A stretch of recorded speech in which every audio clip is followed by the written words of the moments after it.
নমস্কার, নিউজ 18 বাংলায় আপনাদের সকলকে স্বাগত। টপ নিউজ 10 নিয়ে আপনাদের সঙ্গে রয়েছে আমি সোনিয়া। শুরুতে নজর রাখতে হচ্ছে এই বুলেটিনে ইসলামপুরের দিকেই, কারণ শুট আউটের ঘটনা। তৃণমূল নেতাকে গুলি করে খুন। দলীয় মিটিং চলছিল, আর দলীয় মিটিং করার সময় দুষ্কৃতী হামলা চলে। শুধু হামলাই চলে না, চলে এলো পাথারি, গুলিও।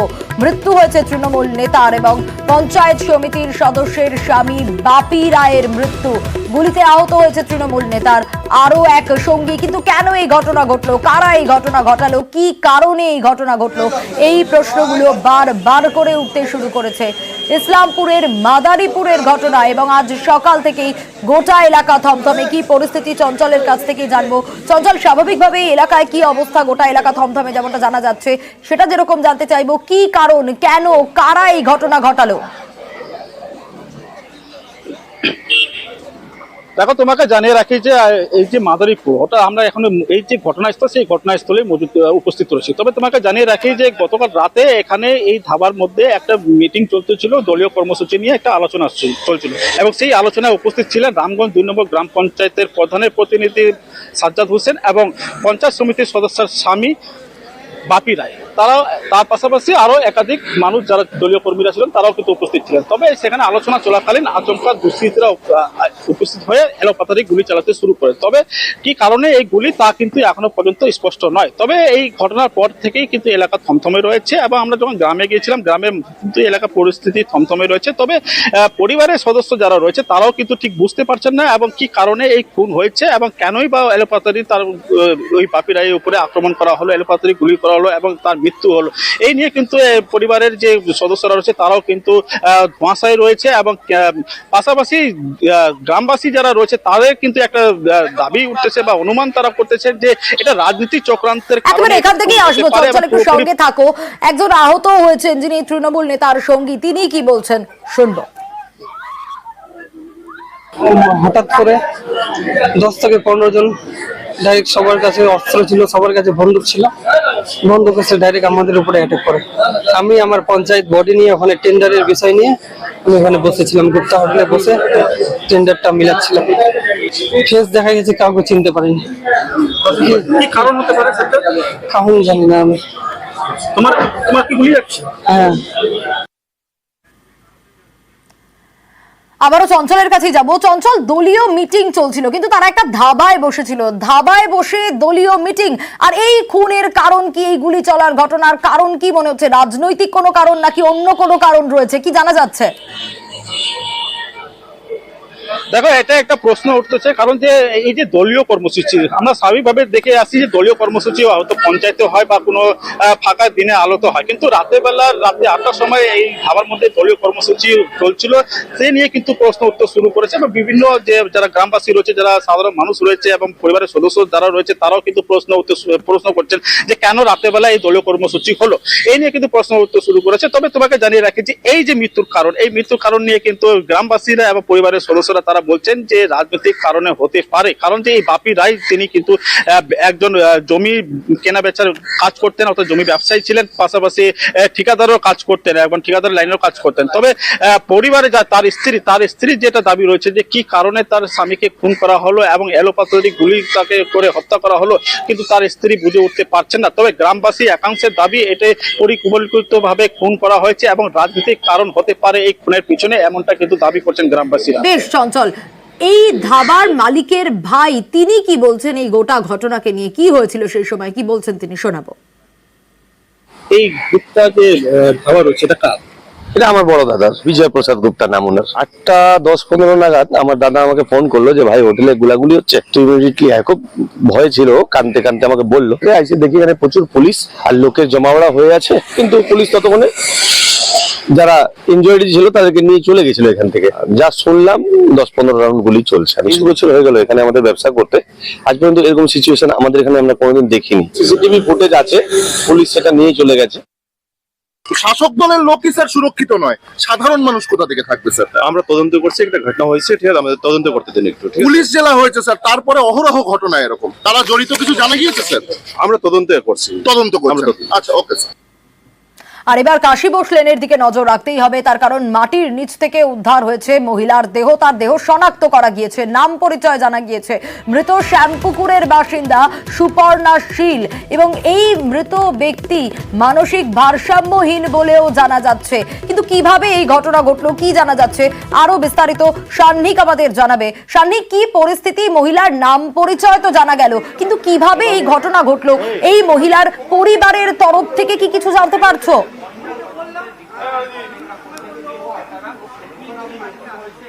দেখো সোনিয়া, পরিবারের তরফে যেটা দাবি করা হচ্ছে, গত বৃহস্পতিবার রাতে সুপর্ণা শীল, তিনি মানসিক ভারসাম্যহীন, তিনি বাড়ি থেকে বেরিয়ে যান।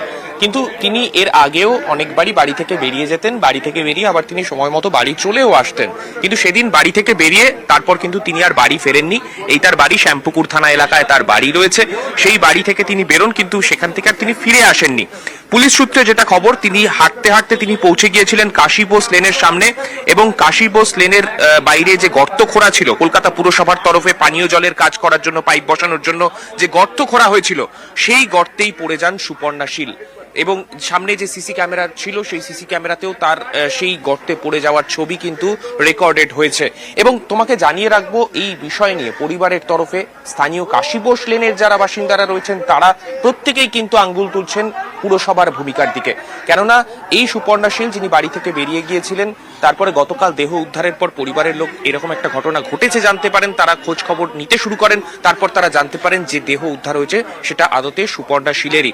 তারাও কিন্তু প্রশ্ন তুলছেন, যদি গর্ত ওই রকম ভাবে খোলা অবস্থায় না রেখে দেওয়া হতো, তাহলে এই দুর্ঘটনা ঘটতো না। এবং অবশ্যই পানীয় জলের কাজ করার জন্য যে গর্ত খোঁড়া হয়েছিল, শুধুমাত্র নির্বাচন পড়ে গিয়েছিল বলে সেই গর্তকে খোলা অবস্থায় কেন রেখে দেওয়া হলো, কেন কোনো রকম ব্যারিকেড বা কোনো কিছু দিয়ে চারদিক ঘিরে রাখা হলো না, সেই প্রশ্নই কিন্তু প্রত্যেকে তুলছেন। পরিবারের তরফেও কিন্তু তেমনটাই দাবি করা হচ্ছে। বেশ সান্নিক, পরিবারের তরফ থেকেও কিন্তু কর্পোরেশনকেই দায়ী করা হচ্ছে। অন্যদিকে স্থানীয় ব্যবসায়ীরা তারা কি বলছেন শোনাবো। আমার তো দোকান বন্ধ হয়েছে তখন 3টের সময়, এটা 3:30 সময় নাকি একজন বাইকে করে ভদ্রলোক যাচ্ছিল। সে হঠাৎ উনি বন্ধ পেতে উনি বাইকটা সাইড করে দিয়ে, তা উনি বলছেন নাকি একজন বডি আছে ওখানে। তারপরে সবাই জানতে পেরেছি। আপনারা দেখেছিলেন মানে কেউ পড়ে যাওয়ার মতো? পড়ে গেলে পড়ে গিয়ে মরবার মতন ছিল না, খোলা ছিল গর্তের গর্ত খোলা থাকলেও পড়ে গিয়ে অত বড় মেয়ে ছেলে একটা মরার মতো নয়, তো 1 মাসের 2 মাসের বাচ্চা নয়, তত বড় গর্তটা। এটা গুটিয়ে গাটিয়ে চেপে চাপারি দিল, একটা জ্যান্ত মানুষকে লম্বা করে, সেটা হতে পারে না। পড়ে গেলে কেউ মারা যেতে পারে? এখানে গর্ত ছিল, হতেই পারে না, আমার আইডিয়ার মধ্যে হতে পারে না। মেরে ফেলেছে, হতে পারে। এখন শুনছি তো তাই মনে হচ্ছে আইডিয়ায়। এরকম একটা গর্ত ওপেন অবস্থায় ছিল, সেই তো, আর ওটা ঘেরাও ছিল না। একটা কি জানতো, আমার বন্ধু বলছে এক জায়গায় পড়েছে, পড়ে আবার একে বড় করতে সেখানে ঢুকে গেল। প্রত্যেকেই বলছে গাফিলতি, কেন ওটা ব্যারিকেড দিয়ে ঘেরা ছিল না, প্রথমত কোনো ঘেরাই ছিল না। ওই বডি পাওয়ার পরে তারপর তোর জোর হচ্ছে ঘিরছে। আমার যে শোনা, অফিসারও তাই তো, অফিসারও লেগে গেছে, কাজের অনেক গাফিলতিও হয়েছে। তারপরে মেয়েটা অ্যাবনর্মাল, আর অ্যাবনর্মাল কি এমনি হলেও পড়ে যাবে। গাফিলতির কথা আপনারা মনে করছেন? না, পুরসভা তো ডেফিনেটলি আছে, কারণ একটা অন দ্য রোডের উপর যদি আমার একটা গর্ত থাকে, এটা তো ন্যাচারালি, এটা তো গাফিলতি। সাধারণ লোকও পড়ে যেতে পারে বাই চান্স, যদি লোডশেডিং হয়। আমি একটা সাধারণ উদাহরণ, লোডশেডিং যদি হয় অন্ধকারে একটা সুস্থ লোকও পড়ে যেতে পারে, যেভাবে একটা গর্ত পড়ে থাকলে। আর এবার নজর রাখতেই হচ্ছে হাসপাতালে দালাল চক্র। চিকিৎসার নামে রোগীর পরিবারের কাছ থেকে নেওয়া হচ্ছে মোটা টাকা, এমনটাই অভিযোগ। কোন হাসপাতাল আপনাদের জানিয়ে রাখি, সাগর দত্ত হাসপাতালের ঘটনা। এবং সেখানে গোপন সূত্রে হাসপাতালে অভিযান চালায় কামারহাটি থানার পুলিশ, আর তারপরেই গ্রেপ্তার করা হয়। গোটা বিষয়টা জানবো সুবীরের কাছ থেকে। সুবীর, কতদিন ধরেই দালাল চক্র চলছে হাসপাতালে, কি জানা যাচ্ছে? দেখো, এর আগেও কিন্তু সাগর দত্ত হাসপাতালে দালাল চক্রের রমরমা ছিল, এবং তারপরে কিন্তু এক রোগী মৃত্যুর পরে সেই জায়গা থেকে কিন্তু দালাল চক্র রমরমা সেটা কিন্তু বন্ধ হয়। এবং তারপরে যেটা অভিযোগ, সেটা হচ্ছে যে গতকাল এক রোগী সাগর দত্ত হাসপাতালে অপারেশন করানোর জন্য সেখানেরই এক কর্মী, নাম হচ্ছে নাদিম আহমেদ, সে দালাল চক্রের ফান্ডা, সেই অপারেশনের জন্য 10,000 টাকা তাদের কাছে দাবি করে। এবং এই ঘটনা একের পর এক রোগীরা কিন্তু কামারহাটি থানায় অভিযোগ করে যে দালাল চক্রের রমরমা আবার সাগর দত্ত হাসপাতালে দেখা দিয়েছে। তারপরে কিন্তু কামারহাটি থানার পুলিশ গোপন সূত্রে অভিযান চালায় এবং অভিযান চালিয়ে একদম হাতে নাতে যখন টাকা নিচ্ছিলেন এই নাদিম আহমেদ তাকে কিন্তু হাতে নাতে ধরে ফেলে এবং আজকে তাকে ব্যারাকপুর আদালতে তোলা হবে। এবং এই যে হাসপাতাল সাগর দত্ত হাসপাতালে যে চিকিৎসার নাম করে যে দালাল চক্রের একটা সরকারি মেডিকেল কলেজ হাসপাতালে এইভাবে দালাল চক্রের রমরমা, এই নিয়ে কিন্তু রোগী থেকে রোগীর পরিবার যথেষ্ট চিন্তিত এবং তারা যথেষ্ট সমস্যার সম্মুখীনে পড়ছেন। বেশ সুবীর, আমি তো করে জানি না, এখন শুনলাম এরকম একটা কাউকে পুলিশ অ্যারেস্ট করেছে বলে। আমি এক্স্যাক্টলি জানি না, মানে নামও জানি না। কোনো এক কর্মী নয়, কোনো মানে আমাদের কোনো কর্মী নয়, মানে ওই এজেন্সির কোনো কর্মী হবে, কোনো এজেন্সির কর্মী হলেও হতে পারে। একের পর এক জায়গায় গণপিটুনির অভিযোগ উঠে আসছে। আর এবার ঘটনাস্থল হাওড়ার বাঁকড়ার ফকিরপাড়া। সেখানেই ঘটনা ঘটেছে এক শিশুকে নিয়ে পালানোর অভিযোগ এবং সেখানে রীতিমতো ছেলে ধরার সন্দেহে গণপিটুনি। শুধু তাই নয়, রীতিমতো যুবককে এতটাই মারধর করা হয়েছে যে পুলিশের হাত থেকে ছিনিয়ে নিয়ে মারধর করা হয়েছে। আর তারপর পুলিশ সেই যুবককে উদ্ধার করে নিয়ে যায়।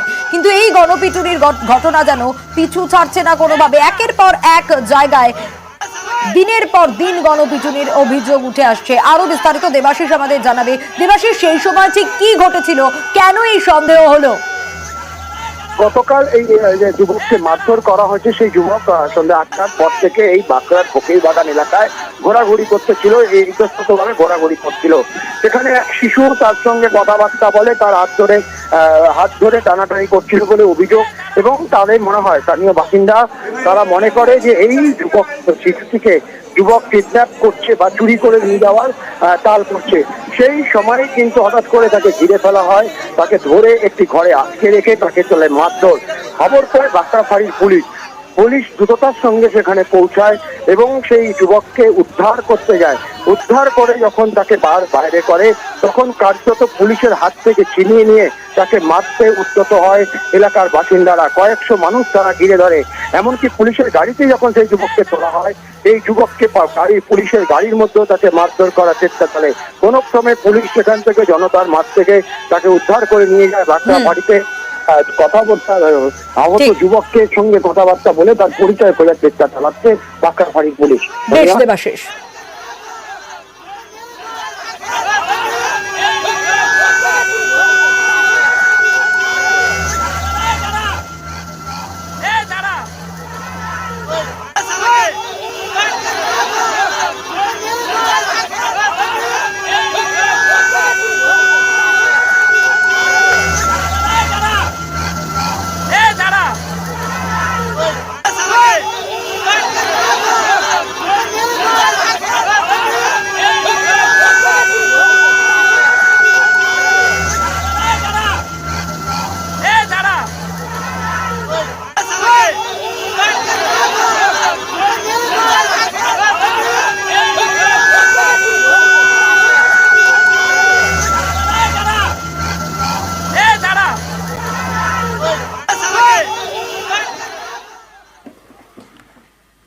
আর এবার নজর রাখবো সলিড ওয়েস্ট ম্যানেজমেন্ট প্রকল্প ঘিরে উত্তেজনার পরিস্থিতি। প্রকল্পে ভাঙচুর এলাকাবাসীর তরফ থেকে। মেটেলি ব্লকের নেওড়া নদীর সংলগ্ন এলাকায় এই ঘটনা ঘটেছে। ছবিটাও আপনাদের দেখাচ্ছি। নদীর ধারে আবর্জনা ফেলা হয়েছে এমনটা অভিযোগ।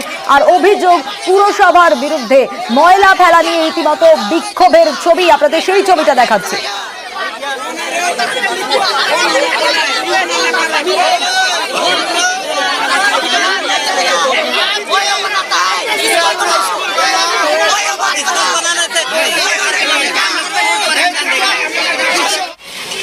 রকি রয়েছেন আমাদের সঙ্গে। রকি, কি পরিস্থিতি, এই ঘটনার সূত্রপাতটা কিভাবে এবং এই যে আবর্জনা ফেলার অভিযোগ পুরসভার বিরুদ্ধে নদীর ধারে, কতদিন ধরে চলছে এটা? দেখো, প্রথমে বলে রাখতে চাইবো, মেটেলি ব্লকের অন্তর্গত নেওড়া যে নদী রয়েছে, সেই নদীর ধারে কিন্তু সলিড ওয়েস্ট ম্যানেজমেন্ট প্রকল্পের কাজ শুরু করছিল মান পৌরসভার কর্তৃপক্ষরা। আর এলাকার বাসিন্দাদের অভিযোগ ছিল যে যেহেতু সেই নদীর ধারে যে বসবাসকারী যে বস্তি রয়েছে, তারা সেই নদীকে নির্ভর করেই বেঁচে রয়েছেন, কারণ সেই নদী থেকে তারা যাবতীয় জল বাড়িতে নিয়ে যান। সর্ব রকমের কাজ সোলার থেকে শুরু করে বাড়ির যাবতীয় কাজ যেখানে করেন, এবং সেখানে যদি আবর্জনা ফেলা হয় এবং সেই সলিড ওয়েস্ট ম্যানেজমেন্ট প্রকল্প কাজ শুরু হয়, সেখানে কিন্তু দুর্গন্ধ ছড়াবে এবং দূষণ ছড়াবে। তারা কিন্তু দাবি জানিয়েছিল সেই প্রকল্পের কাজ অন্যত্র কোথাও করে নিয়েছে, কারণ মেট্রি ব্লক এলাকা কিন্তু একটি পর্যটন কেন্দ্র। যদিও প্রশাসনের তরফ থেকে এই জায়গায় জোরপূর্বকভাবে কাজ করা হচ্ছে বলে অভিযোগ করে এলাকার বাসিন্দারা, তাই এই এলাকার বাসিন্দারা আন্দোলন নামে এবং সলিড ওয়েস্ট ম্যানেজমেন্ট প্রকল্পের জন্য যে প্রাথমিকভাবে ঘেন্না দেওয়া হয়েছিল, টিনের বেড়া দেওয়া হয়েছিল এবং ফলক লাগানো হয়েছিল, সেই আন্দোলনকারীরা কিন্তু তা ভেঙে দেয়। ঘটনার খবর পেয়ে বিশাল পুলিশ বাহিনী সেখানে পৌঁছায়। মেট্রি থানা এবং মালবাজার থানার পুলিশ সেখানে এসে ঘটনার পরিস্থিতি সামাল দেওয়ার চেষ্টা করে। যদিও পুরসভা এই জায়গাতেই কেন ময়লা ফেলছিল, মানে কেন এই জায়গাটাই কেন? স্থানীয় বাসিন্দারা যে অভিযোগ করছেন, মেট্রি ব্লক আলাদা ব্লক এবং মালবাজার ব্লক টোটালি আলাদা ব্লক। পৌরসভা কর্তৃপক্ষ তারা নিজেরা এই এলাকায় কেন এসেছে তারা কিন্তু বারবার দাবি জানিয়েছে। কি কারণে তারা নিজের জায়গা ছেড়ে নিয়ে অন্য ব্লকে এসে এই প্রকল্প কাজ করছে তার সদস্য কিন্তু দিতে পারেনি কেউই। কিন্তু মালবাজার পৌরসভা কর্তৃপক্ষ থেকে জানানো হয়েছে সরকারি প্রকল্প, সরকারিভাবে সেই জায়গা চিহ্নিত করা হয়েছে। যদিও সম্পূর্ণ দায়িত্বই কিন্তু পৌরসভার উপরে থাকে, কারণ তারাই ঠিক করে দেন কোন এলাকায় সেই সলিড ওয়েস্ট ম্যানেজমেন্ট প্রকল্প চলবে, এমনটা কিন্তু তাদের এলাকার বাসিন্দারা জোরপূর্বক ভাবে সেই যে মালবাজার পৌরসভা রয়েছে তারা এই এলাকায় এসে সলিড ওয়েস্ট ম্যানেজমেন্ট প্রকল্প করার পরিকল্পনা করেছে, যার জন্য আন্দোলনে নেমেছে তারা।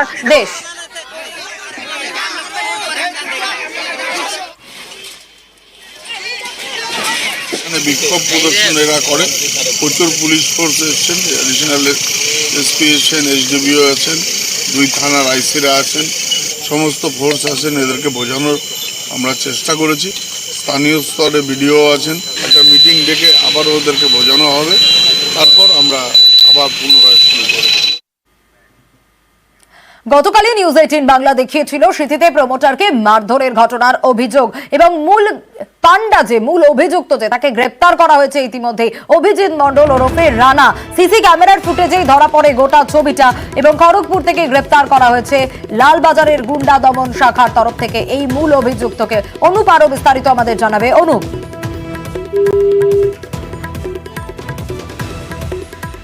আমাদের সঙ্গে যোগাযোগ বিচ্ছিন্ন হয়েছে, আবারও যোগাযোগ করার চেষ্টা করবো এবং আপনাদের জানিয়ে রাখি সিসি ক্যামেরার ফুটেজে গোটা ঘটনা স্পষ্ট ধরা পড়ছে এবং সেখানেও কিন্তু এই জয়ন্ত সিং তার নামও উঠে আসে, তার নাম নিয়েই কিন্তু এই দাপাদাপি চলে এবং এই ঘটনায় আগেই 2জনকে গ্রেপ্তার করা হয়, আরো একজনকে আজকে গ্রেপ্তার করা হয়েছে। যাকে গ্রেপ্তার করা হয়েছে তিনি মূল অভিযুক্ত এই গোটা ঘটনার জন্য, নাম অভিজিৎ মণ্ডল ওরফে রানা এবং 5 লক্ষ টাকা না পেয়েই প্রমোটারকে মারধরের ঘটনা। শুধু প্রমোটারকে নয়, তার পার্টনারকেও রেয়াত করা হয়নি। আরো বিস্তারিত অনুপের কাছ থেকেই জানবো। অনুপ, গতকাল যে প্রমোটারকে মারধরের ঘটনা ছিল এবং প্রমোটারের পাশাপাশি এখন তার অফিসে কিন্তু ভাঙচুরের ঘটনা, সেই ঘটনা কিন্তু পুলিশের কাছে অভিযোগ দায়ের করা হয়েছিল এবং সিসিটিভি ফুটেজ কিন্তু একেবারে পুলিশের পক্ষ থেকে খতিয়ে দেখা হচ্ছিল। এর আগে যে 2জনকে গ্রেপ্তার করে তাদের থেকে কিন্তু রানা সেই সমস্ত কিন্তু তথ্য পুলিশ নিচ্ছিল। তারপরে মোবাইলের টাওয়ার লোকের ধরেই কিন্তু একেবারে খড়গপুর থেকে গতকাল রাতে লালবাজার গোয়েন্দা শাখার পুলিশ তার কিন্তু রানাকে গ্রেপ্তার করেছে। এছাড়া রানার আরো 3 জন সহযোগী তাদেরকে বিভিন্ন জায়গা থেকে যেমন গ্রেপ্তার করা হয়েছে, আজকে শিয়ালদা আদালতে পেশ করা হবে এবং হেফাজতে নেওয়া হবে। এবং সিসিটিভি ফুটেজে দেখা যাচ্ছিল যে মূল অভিযুক্ত রানার লক্ষ্য করে যাচ্ছিল এবং প্রতিবারের পক্ষ থেকে কিন্তু একেবারে রানার নামে যেমন লিখিত অভিযোগ করে তার সাক্ষাতের নামেও কিন্তু এই অভিযোগ দায়ের করা হয়েছিল। মূলত পুলিশ টাওয়ার লোকেদের কিন্তু পরবর্তী ক্ষেত্রে জানতে পারে খড়গপুরে দেখা যাচ্ছে এবং গ্রেপ্তারের পরবর্তী ক্ষেত্রে পুলিশ আরো জানতে পারে যে উড়িষ্যায় কিন্তু পালিয়ে যাওয়ার শখ করছিল রানা। সেই কারণে কিন্তু পুলিশের পক্ষ থেকে আগে ভাগে তাকে গ্রেপ্তার করা হয়। ইতিমধ্যেই তাকে আজকে আদালতে পেশ করে নিজেদের হেফাজতে নেওয়ার আবেদন কিন্তু পুলিশের পক্ষ থেকে করা হয় বলে এমনটাই পুলিশ সূত্রপাত খবর। বেশ,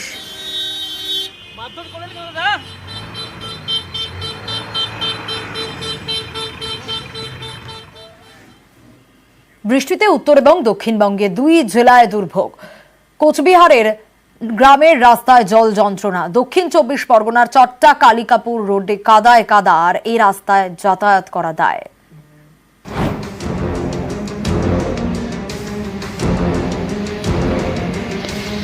কোচবিহার 2 নম্বর ব্লকের চকচকা গ্রাম পঞ্চায়েত। এখানকার কোনামালি পেস্টার ঝাড় এলাকায় রাস্তায় জমা জলে ভোগান্তির চরমে।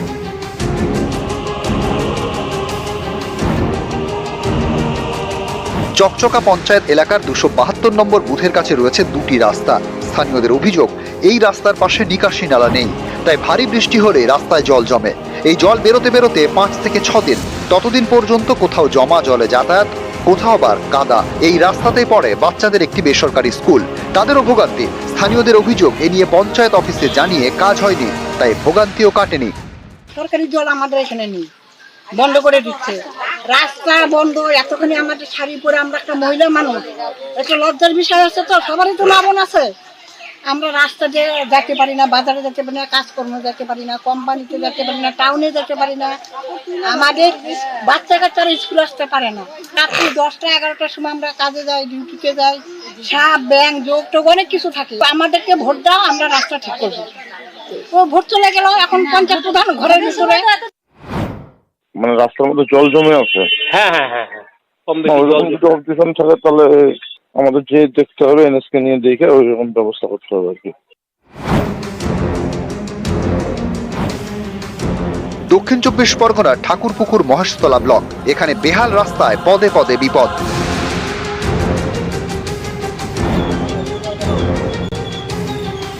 চট্টা কালিকাপুর রোডের আকন্ত পোল থেকে মহিষগড় প্রায় 3 কিলোমিটার রাস্তা। সম্প্রতি এখানে মাটির নিচে খাবার জলের পাইপ বসিয়েছে চট্টা গ্রাম পঞ্চায়েত। মাটি ফেলে গর্ত বোজানো হয়েছে, কিন্তু পিচ পড়েনি, তাই বৃষ্টি হলেই বিপদ। পুরো রাস্তা কাদায় কাদা, গাড়ি চলাচলের কারণে ভিজে মাটি বসে যাচ্ছে, তৈরি হচ্ছে গর্ত, তৈরি হচ্ছে যানজট। স্থানীয়দের অভিযোগ, এ রাস্তায় যাতায়াত মানেই যন্ত্রণার এক শেষ। দুর্ঘটনায় যেন এখানকার রোজকার ঘটনা। এ রাস্তা পাইপ লাইনের জন্য মানে খুঁড়ছে, পাইপ লাইনে তো মানে খুঁড়ে দিয়ে সেটাকে ঠিকঠাক করবে, সে তো ঠিক করছে না, যেরকম খুশি এটাকে করে দিয়ে চলে যাচ্ছে। মানুষ হাত পা ভাঙছে, পড়ে গিয়ে কাউরির গাড়ি মানে হচ্ছে, গাড়ি ভাঙছে, এখানে জাম লেগে যাচ্ছে। যে পরিস্থিতির মধ্যে মানে আমরা বসবাস করছি, মনে হচ্ছে মানে আমরা মানুষ না। মানুষের দীর্ঘদিনের দাবি পানীয় জল, সেই কাজটা চলছে রীতিমতো। বর্ষা এখন আছে, গায়েন্দের পোল থেকে বালুদার প্রজেক্ট পর্যন্ত এইটুকু বাকি মেন লাইনের কাজ জন্য। তো সেটার জন্য যে অসুবিধা হচ্ছে সেটা আমরা কনসার্ন অথরিটিকে জানিয়েছি যত তাড়াতাড়ি সম্ভব। অলরেডি পিডব্লিউডি এই রাস্তায় মেরামতির কাজ চলছে। 5 মসজিদের এই পাটটা থেকে গত পরশুদিনও কাজ হয়েছে, গতকালকে বর্ষার জন্য করতে পারিনি, এবং আমার মনে হয় খুব বেশি সময় লাগবে না, এটা মেরামত হয়ে যাবে। কোচবিহার থেকে শুভঙ্কর সাহা, দক্ষিণ 24 পরগনা থেকে সমীর মণ্ডল, নিউজ 18 বাংলা।